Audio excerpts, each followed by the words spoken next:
It's always fascinating and admittedly a little disturbing to witness the rhetorical gymnastics of Jehovah's Witness apologists online. You could present them with a mountain of documented evidence, court rulings, leaked Watchtower documents, video clips from their own leaders, even contradicting each other, and they will still respond with something along the lines of, Jesus said we'd be hated by everyone, so this proves we're right. It's a theological get-out-of-jail-free card, a shield so flexible it deflects everything from moral criticism to legal accountability.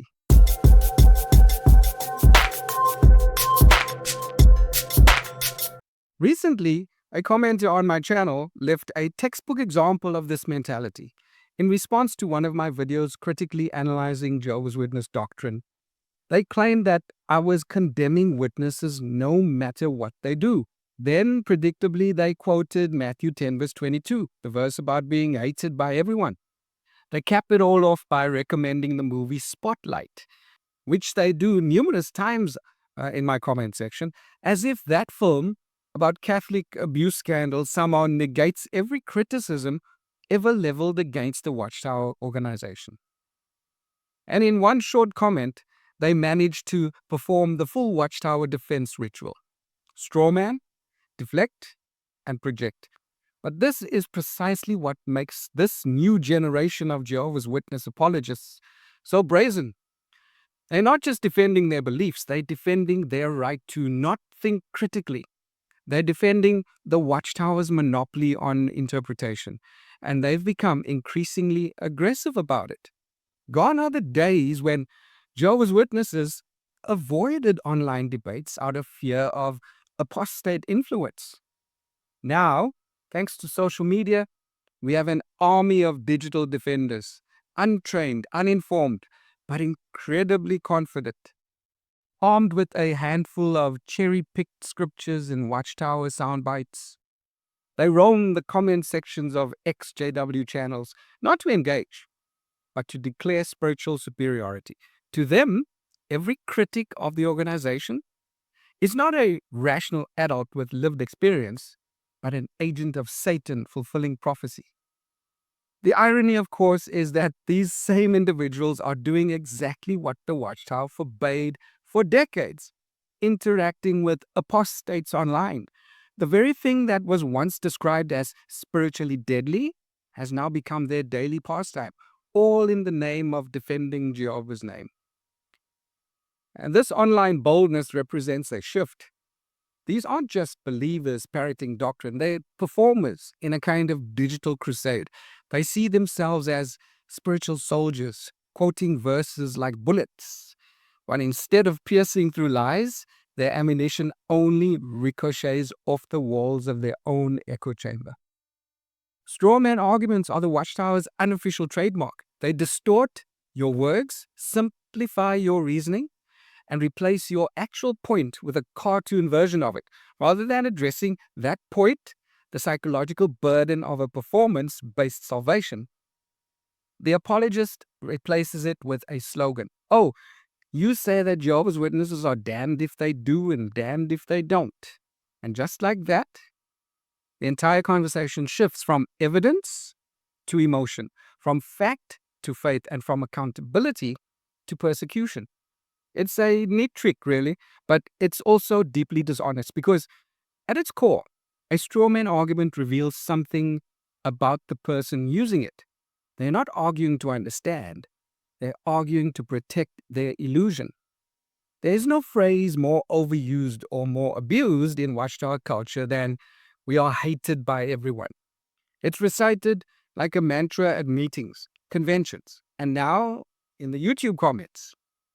The idea is simple. If people criticize Jehovah's Witnesses, it's not because of legitimate issues like shunning, abuse cover-ups, or doctrinal hypocrisy. It's because Satan is persecuting God's chosen people.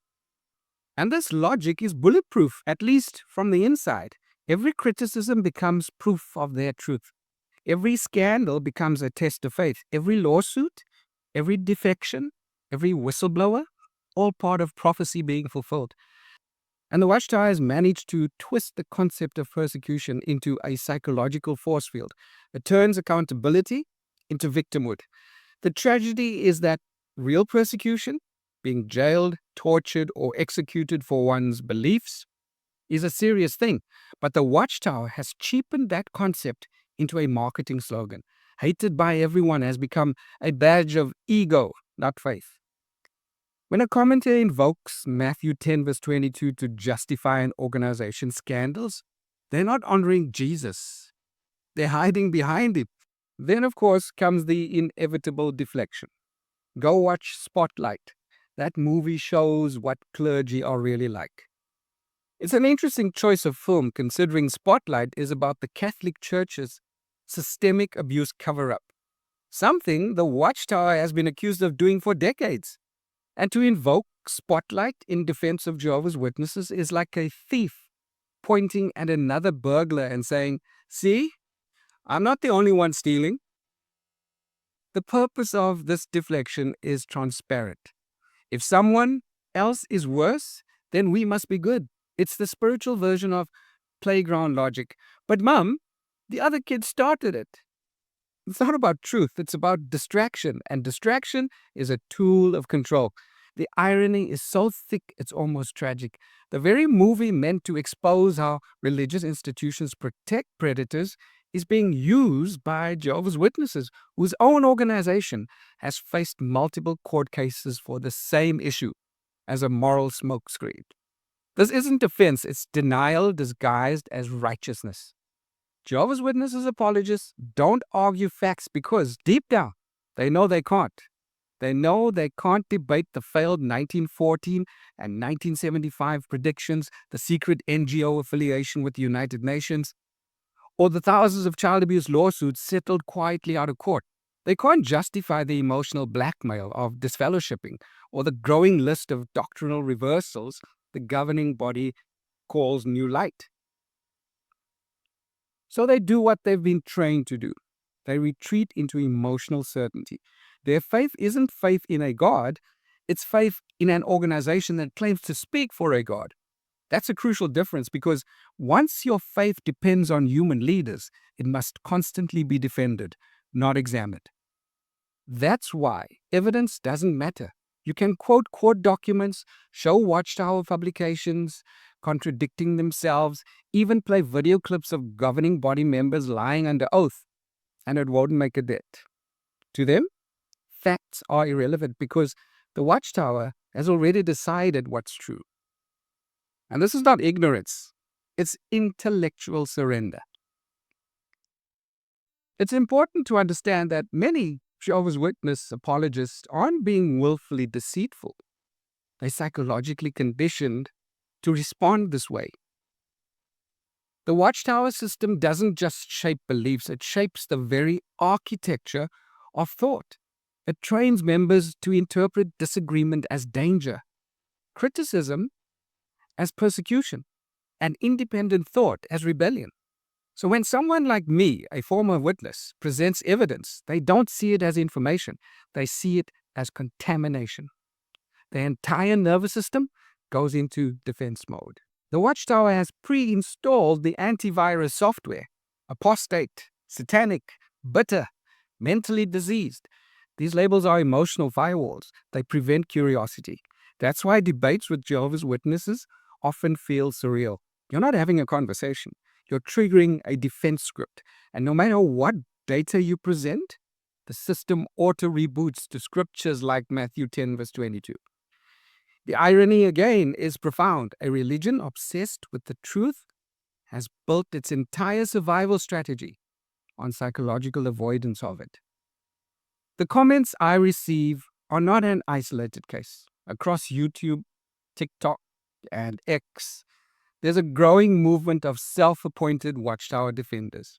They appear under videos of ex-members, journalists, and whistleblowers, always with the same pattern: deflect, quote, accuse, and vanish. What's new is their tone. They aren't meek or fearful believers anymore. They're bold, almost cocky. They've been told that their faith makes them smarter, cleaner, and holier than the rest of humanity. and the internet gives them an endless stage to perform that identity.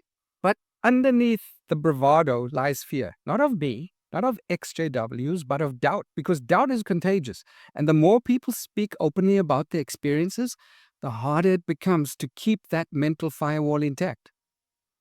That's why Watchtower apologists attack XJWs with such intensity. They sense the cracks in their own faith. Every video we make, every testimony shared, every Watchtower quote analyzed, it chips away at the illusion of control. And deep down, they know it. Despite their deflection, the truth remains stubbornly persistent. Facts matter. Documentation matters. Court transcripts matter. Every piece of evidence shared publicly weakens the Watchtower's ability to rewrite history.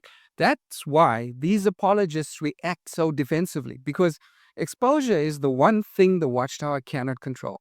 When you show them internal Watchtower letters instructing elders not to report abuse to authorities, you're not attacking faith, you're exposing policy. When you show them the governing body's false claims about 1914, you're not mocking belief, you're revealing deception. Truth is not hate. Accountability is not persecution. And being criticized for wrongdoing does not make an organization holy. It makes it human and often corrupt. The Watchtower has built an empire on conflating criticism with blasphemy. But the internet has leveled the playing field. For the first time in history, ex-members have the power to document, record, and broadcast their stories without censorship. That's what terrifies the Watchtower. And that's why their defenders are multiplying. It's not growth, it's damage control. And what fascinates me most about these brazen online defenders isn't their confidence, it's their silence when it matters most. They'll argue endlessly about prophecy, persecution, or doctrinal trivialities, but never about the real issues: the broken families, the suicides after disfellowshipping, the mishandled abuse cases, the psychological toll of isolation. Their outrage is selective. Their scripture is their armor. Their denial is their peace. But truth doesn't need defending. Truth can stand on its own. And when you strip away the noise, the verses, the slogans, the moral posturing, what remains is fear. Fear of being wrong. Fear of waking up. Fear of losing the only identity they ever known. That's why they come to my channel, not to debate, but to drown out that small, unwelcome thought echoing in the back of their minds. What if he's right? And that, perhaps, is the most powerful evidence of all. Because if your truth collapses the moment someone questions it, it was never truth. It was controlled.